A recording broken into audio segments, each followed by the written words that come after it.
I still remember the first time she looked at me that way, half amused, half daring me to prove myself. We were sitting in a quiet cafe tucked away from the noise of the street.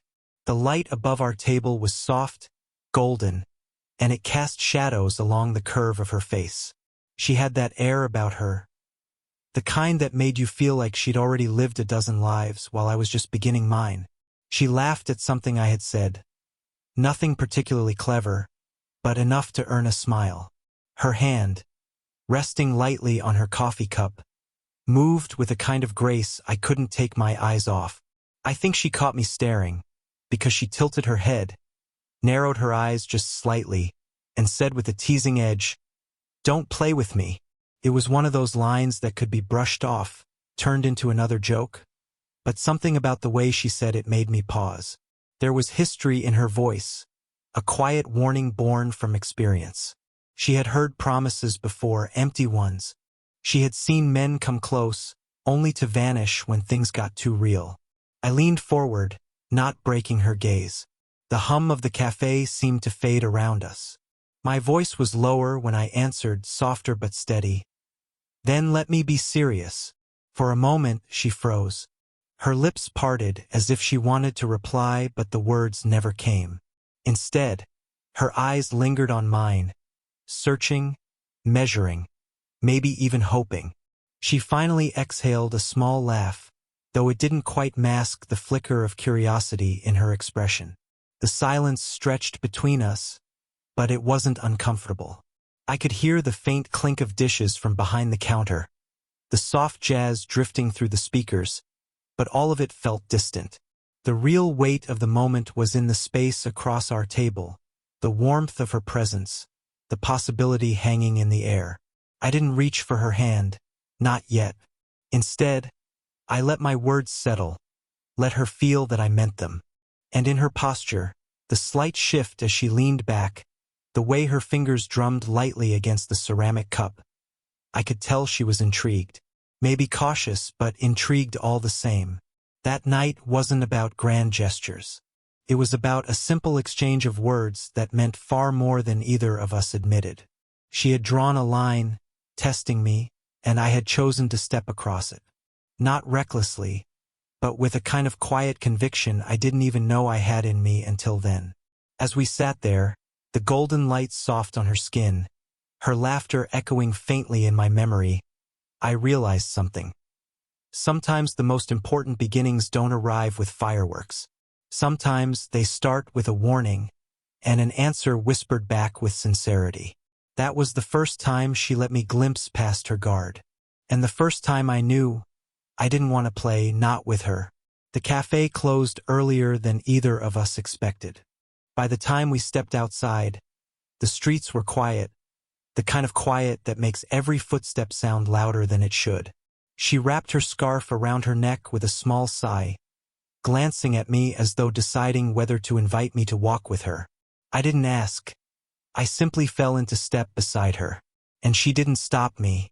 The night air was cool, heavy with the scent of rain that hadn't quite fallen. Street lamps stretched tall above us, their yellow glow spilling across the pavement in long ribbons of light. Our shadows fell side by side, sometimes overlapping, sometimes pulling apart as we moved past patches of darkness. We weren't talking much, but the silence wasn't empty.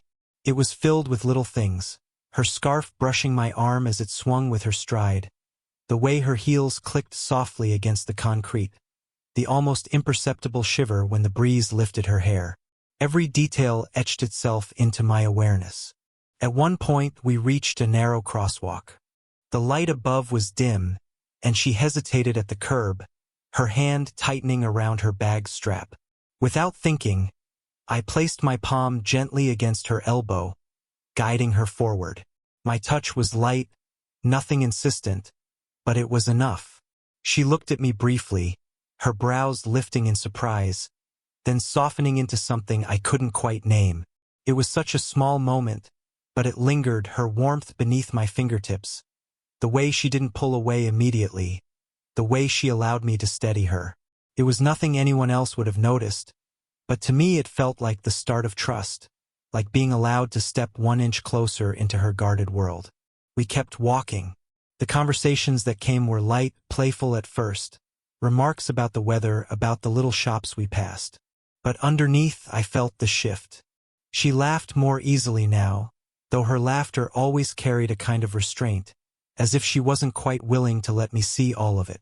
At one corner, she stopped to adjust her scarf again, and the wind carried the faintest trace of her perfume toward me.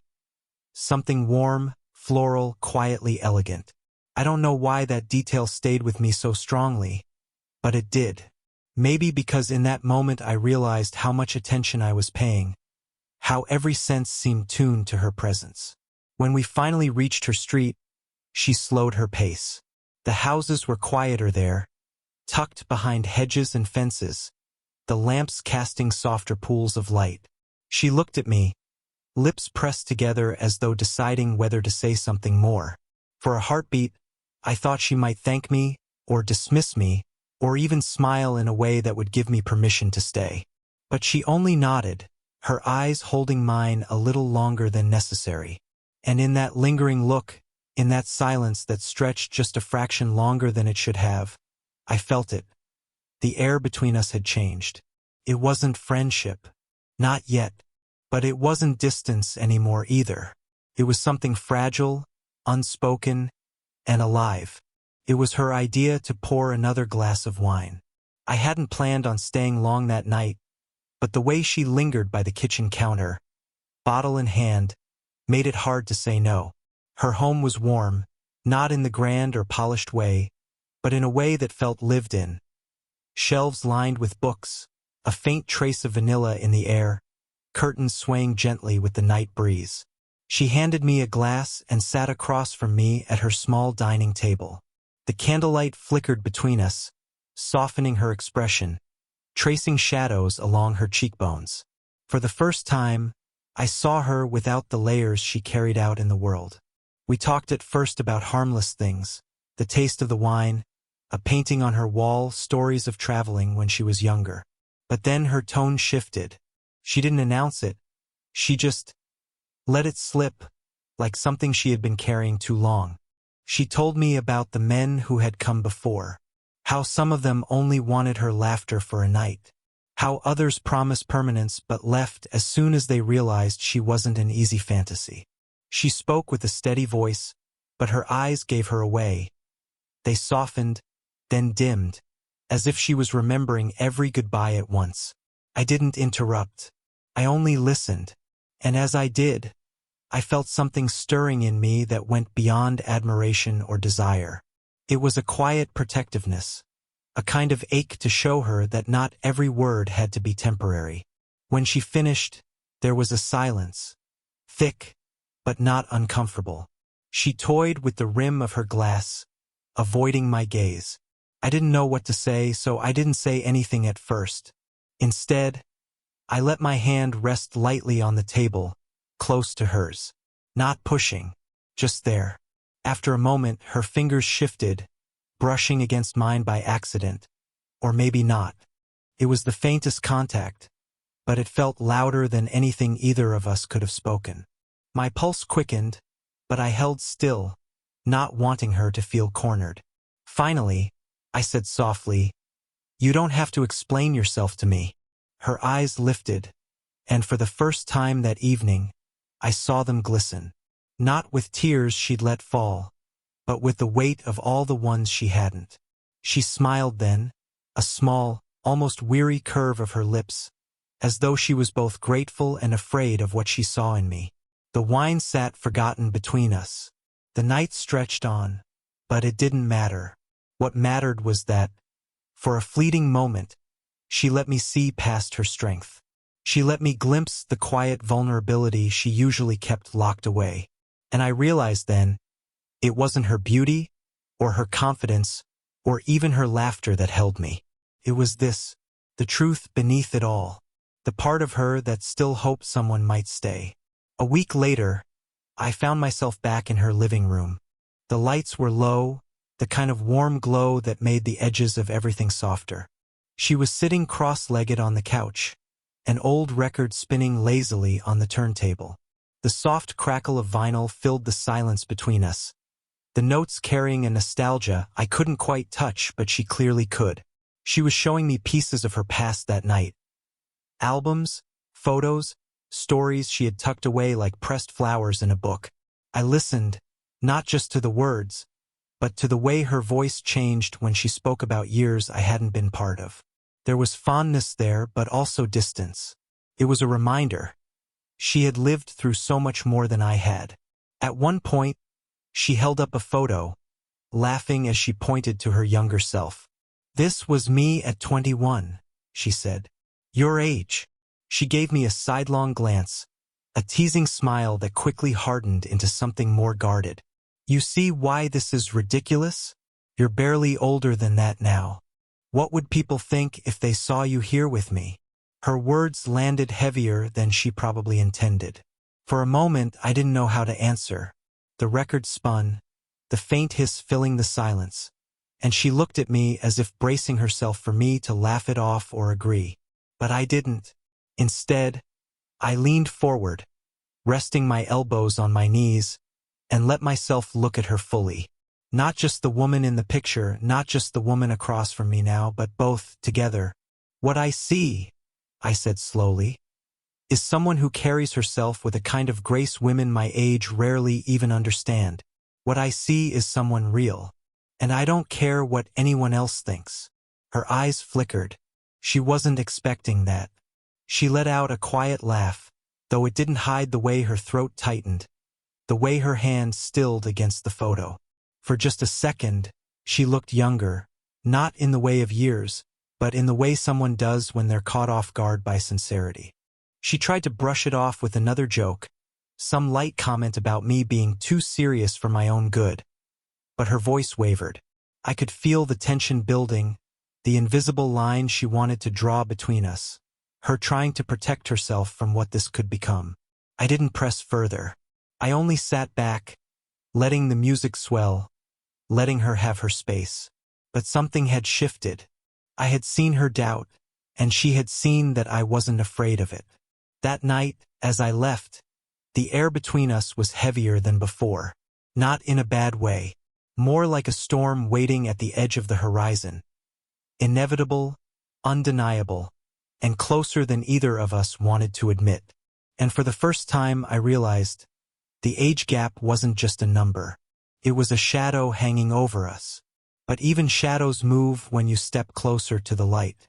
The rain had started suddenly, the kind that sweeps across the city without warning, leaving everyone scrambling for shelter.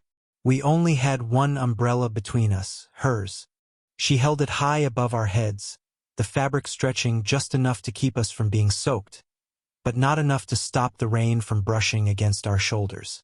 We walked slowly, pressed closer than we had ever been before.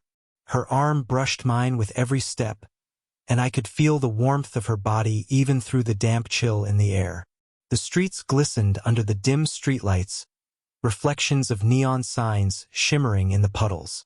Each drop of rain seemed to magnify the quiet tension building between us. She shivered once, subtle but noticeable. Without thinking, I shifted the umbrella in one hand and slid my other arm lightly around her shoulders. The move was gentle, cautious, but it drew her closer into me. I felt the fabric of her coat cool against my palm, the strands of her damp hair brushing the side of my neck. For a moment, she let herself lean into me, her head tilting just slightly, her steps adjusting to match mine. But then I heard it, her whisper, quiet and trembling against the rhythm of the rain. "This isn't right." The words hit harder than I expected. I looked down at her, searching her face. Her eyes weren't on me. They were fixed ahead, as if afraid to see what might be written on mine. But her voice betrayed her. Soft, uncertain, almost pleading with herself. I slowed our pace until she had no choice but to look at me.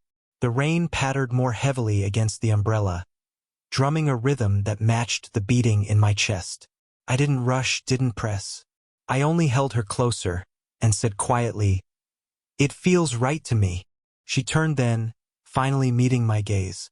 Her eyes glistened, Not just with the reflection of streetlights, but with something deeper, hesitation tangled with longing. For a few seconds, neither of us spoke. The world around us blurred into the rain, the sound of tires hissing through puddles, the faint hum of traffic far away. Her lips parted, as if she wanted to argue, but no words came. She only drew in a breath, held it, and then looked away. She didn't step back. She didn't break the closeness. We walked on like that, the umbrella tilted awkwardly over us, our shoulders pressed together as though the rain itself was conspiring to hold us near. I didn't say anything more. I didn't need to, because in that silence I could feel it, the truth of what we both wanted, even if neither of us was ready to speak it out loud. By the time we reached her door, the rain was still falling, steady and unrelenting. She paused before unlocking it, glancing at me once more with that same conflicted look. Half resistance, half surrender.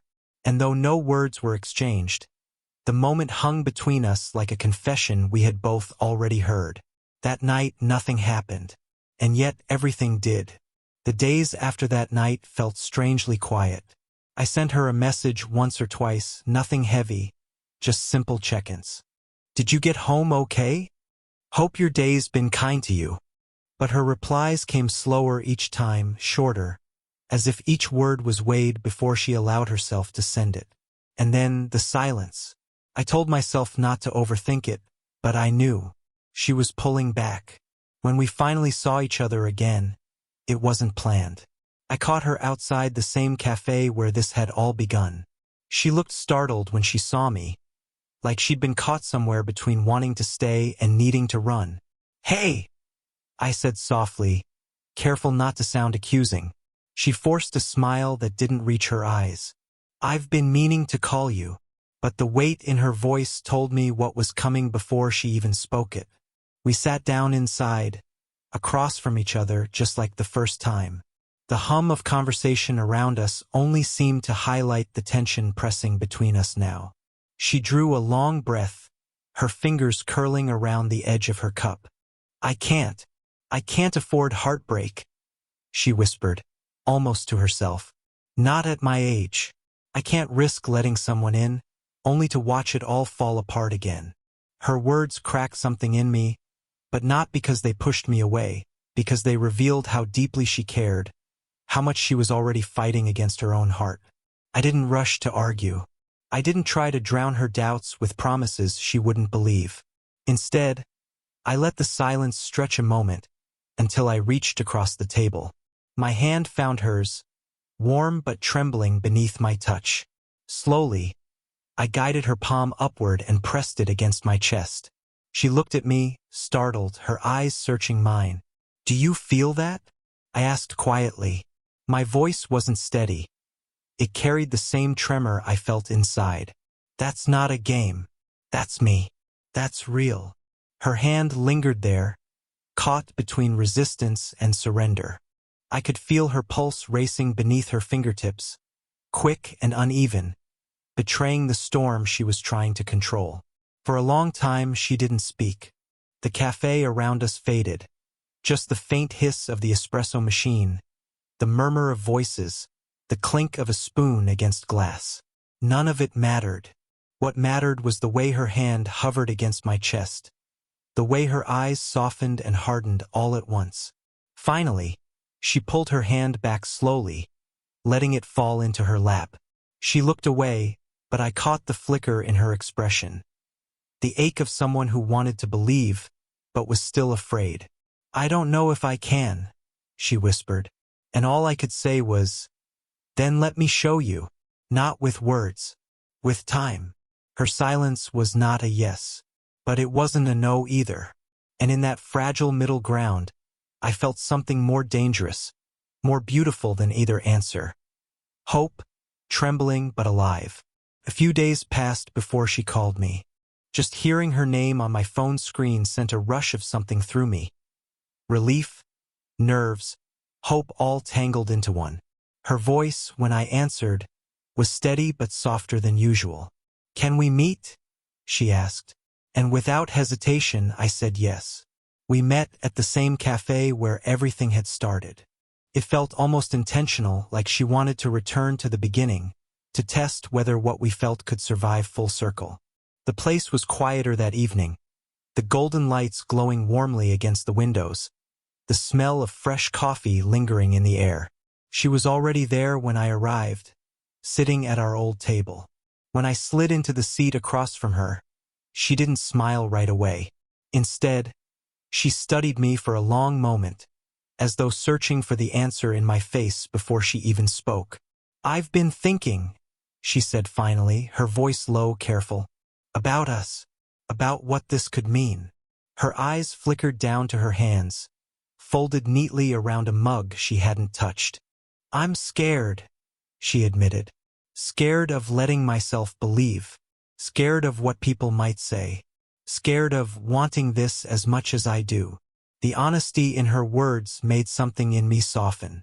I leaned forward, resting my arms on the table so there was no distance between us but the wood itself. "I don't need promises," I said. "I don't need answers tonight. I just want the chance to be here, with you, at your pace." For a moment, the silence that followed was heavy.